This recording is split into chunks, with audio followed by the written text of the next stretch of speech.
Kabajamtoota daawwattoota Wiirtuu Miidiyaa oduu galgala kanaan isinitti hima. Oduu waliin Allalii Saalamuuti. Itoophiyaa fi UK'n nagaa fi tasgabbii daangaa Itiyoo Keeniyaa fi Soomaaliyaa mirkaneessuuf waliigaltee waliif mallatteessan. Itoophiyaa fi Yuunaayitid Kingdom ganama har'aa nagaa fi tasgabbii naannoo daangaa Keeniyaa fi Soomaaliyaa fi Itoophiyaa guddisuuf waliigaltee waliif mallatteessuu isaanii Ministeerri dhimma alaa Itoophiyaa fuula miidiyaa hawaasaa isaarratti barreesseetii jira. Waliigaltee kana keessatti hawaasni daangaa Itiyoo Keeniyaa akkasuma immoo Soomaaliyaa keessa jiran konkolaachiftootaa finxaaleeyyiidhaan jeequmsa akka isaanirra hin qaqqabneef waliigalteedhaan daangaa irratti dhimmoota nagaaf tasgabbii irratti akka hojjetan akeekaniiti jiru. Ambaasaadar Joomaladdiin itti aanaan DG kutaa Afrikaa fi Itoophiyaa Ambaasaadar Daareen Weelch waliigaltee kana kan mallatteessan sirna mooraa ministeera dhimma alaa Itoophiyaa keessatti ta'uusaa addeessaniiti jiru. Gamoonni lameen balaa Al-Shabaab naannicha keessatti taasisu qolachuutii fi daangaa biyyoota kanneenii mirkaneessuutii fi waliigalteen nagaan barbaachisaa akka ta'e irratti ministeerri dhimma alaa Itoophiyaa gabaaseetii jira. Sirna qabeessummaa idil addunyaa waliigaltee Itoophiyaa fi Somaaliilaand irratti mariin geggeeffame. Seera qabeessummaa idil addunyaa fi fudhatamummaa sanada waliigaltee ulaa galaanaa Itoophiyaa fi Somaaliilaand gidduutti taasifame irratti mariin geggeeffamaa jiraachuu addeeffamee jira. Akka gabaasa Addis Istaandaard irratti waltajjichi qopheessummaa Inistituutii Seeraa fi Haqaa Federaalaan kan qindaa'e yoo ta'u, pirezidaantii itti aanaa mana murtii waliigala federaalaa Babaa Imbaayilee itti aanaa daayirektera Inistituutichaa Ambaasaadar Daggafee Bulaa dabalatee dhaabbileen haqaa garaagaraa fi keessummoonni biroon argamaniiti jiru. Dhaabbatichi qaamolee dhimmichi ilaallatu waliin ta'uun dhimmoota faayidaa biyyaalessaa kabachiisan irratti qorannoo gaggeessuu fi hubannoo kan uumu ta'uu Ambaasaadar Daggafee Bulaan dubbachuu isaanii tajaajilli oduu Itoophiyaa gama isaatiin gabaaseetu jira.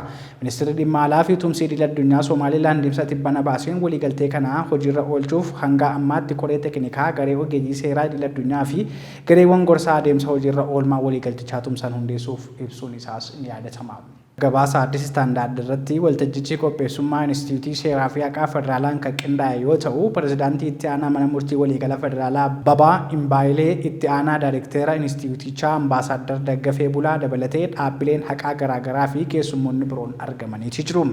Dhaabbatichi qaamolee dhimmichi ilaallatu waliin ta'uun dhimmoota faayidaa biyyaalessaa kabachiisan irratti qorannoo gaggeessuu fi hubannoo kan uumu ta'uu Ambaasaadar Daggafee Bulaan dubbachuu isaanii tajaajilli oduu Itoophiyaa gama isaatiin gabaaseetu jira. Ministeerri dhimma alaa fi tumsi idil addunyaa Somaaliilaand deemsa tibbana baaseen waliigaltee kana hojiirra oolchuuf hanga ammaatti koree teknikaa garee ogeeyyii seeraa idil addunyaa fi gareewwan gorsaa adeemsa hojiirra oolmaa waliigaltichaa tumsan hundeessuuf ibsuun isaas ni yaadatama. Dhaabbanni gargaarsa Ameerikaa Itoophiyaaf deeggarsa meeshaalee yaala fayyaa doolaara miliyoona 3 taasise. Dhaabbatichi meeshaalee qorannoo dhibee TB lakkoofsaan 156 ta'an deeggarsa taasisuun isaa kan ibsame yoo ta'u, Itoophiyaatti hojiin yaala fayyaa bu'aa qabeessa akka ta'uuf Ameerikaan deeggarsa barbaachisu kan taasistu Itoophiyaatti daayirekteerri dhaabbatichaa Stock Hocklander ibsaniiti jiru. Deeggarsi taasifame hojii qorannoo dhibee TB hojjetamaa jiru caalmaatti kan ibsu ta'uu eerameera jechuun tajaajilli oduu Itoophiyaa gabaaseeti jira. Adda bilisa baasaa uummata Tigraay miseensota isaa Aadde Kiriyaa Ibraahim dabalatee qondaaltota olaanoo duraanii 2 miseensummaa dhaabbichaarraa haquun gaggeesse. Adda bilisummaa uummata Tigraay walgahii kaleessa gurraan 2022 gaggeessuun qondaaltota paartichaa olaanoo yeroo waraanaa waggaa 2 dura gaggeeffame irratti to'annoo mootummaa federaalaa jala turan irratti murtoo garaagaraa dabarseetii jira. Paartichi ibsa har'a baaseen akka beeksisetti qondaaltota olaanoo abuut duraanii kataan Aadde Kiriyaa Ibraahimii fi Aadde Muluu Gabra Egzaabeer dhimmoota diinaaf harka kennachuu fi iccitii dabarsanii kennuu jedhuun gamaggamuu ibsuu isaatiin haaluma kanaan mirkaneessummaa isaa guutummaan guutuutti akka gaggeeffaman murtoo dabarsuu isaa beeksise.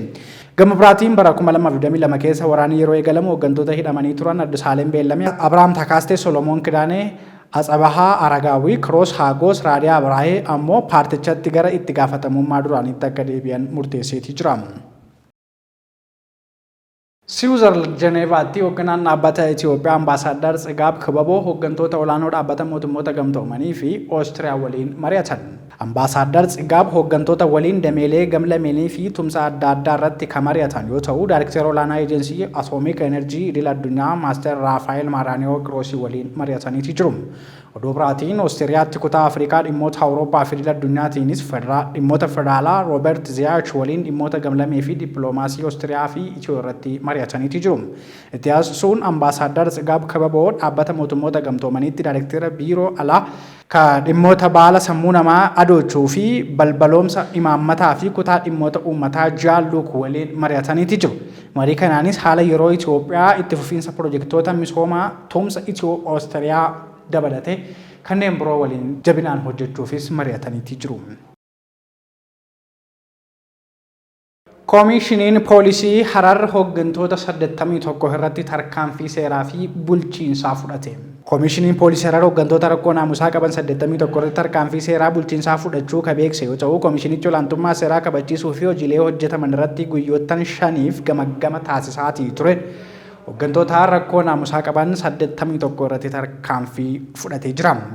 Koomishinii poolisii naannoo Harar Naazir Zakkaariyaa akka ibsanitti gamaggama kanaan rakkoo namummaa fi kenna tajaajila mul'atan kaasan yoo ta'u, rakkoowwan argaman qorachuun adda baasuun tarkaanfii kanaaf akka isaan qaqqabsiise addeessan. Haaluma kanaan hooggantootaa fi itti gaafatamtoota mootummaa fi uummataan itti kenname bulchiinsaa fi seera haala itti fayyadaman irratti tarkaanfii fudhachuu addeessan.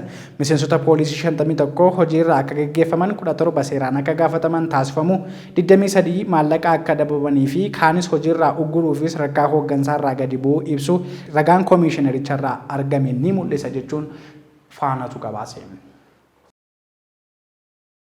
Keeniyaan humna elektirikii Itoophiyaa irraa argattuun sadarkaa olaanaan dabaluu ishee miidiyaan Business Daily Afrikaa akka gabaase yoo ta'u, Keeniyaan bara darbe baatii amajjii irraa eegalee humna elektirikii Itoophiyaa irraa meegawaattii 200 fayyadamuu ka eegalte yoo ta'u, waggaa 3 ka hin guunne keessatti dachaan dabaluun meegawaattii 400 bitachuuf karoorfachuunis gabaafameeti jira. Dhiyeessiin humna elektirikii Keeniyaa Itoophiyaa irraa argattu kun daran murteessaa ta'uu fi ji'oota hongeetti humni elektirikii dhiyeessitoota biyya keessaa irraa argattu haalaan yeroo hir'atu baay'ee ka gargaaru ta'uu gabaasni kun addeessee jira. Keeniyaan humna elektirikii argattu keessaa harka 40 ji'ootermaalii, harka 24 humna bishaanii, harka 17 ammoo humna qilleensaa irraa ta'uu ka'eera. Gabaasichi sadarkaa arfaffaa ka qabatu ammoo humna Itoophiyaa irraa fudhattu ta'uu addeesseeti jira. Keeniyaan Itoophiyaa irraa dabalataan Ugaangaa irratti humna elektirikii dabalataa bitachaa akka jirtu eerameeti jira jechuun Addis Istaandaardii gabaasa isaatiin addeessee jira. Oduu ispoortiitiin ammoo dorgommiin fiigicha qaxxaamura ja'affaan dilbata alanaa ni gaggeeffama. Dorgommiin fiigicha qaxxaamura biyyaa ja'affaan dilbata dhufu Tuuniziyaa magaalaa Hamaataatitti ka eegalamu ta'uun addeeffamee jira.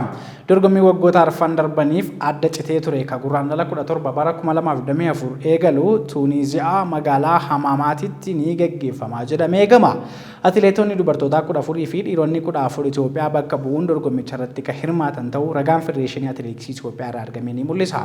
Jilli Atileetiksii Itoophiyaa kun har'a waaree dura Tanzaaniyaa magaalaa Tuunis ga'uunis addeeffamee jira. Kabajamtoota daawwattoota Wiirtuu Miidiyaa, oduun keenya galgala kanaa kanneen kana fakkaatan turan. Nu daawwachuu keessaniif hedduu isin galateeffannaa. Nagaatti.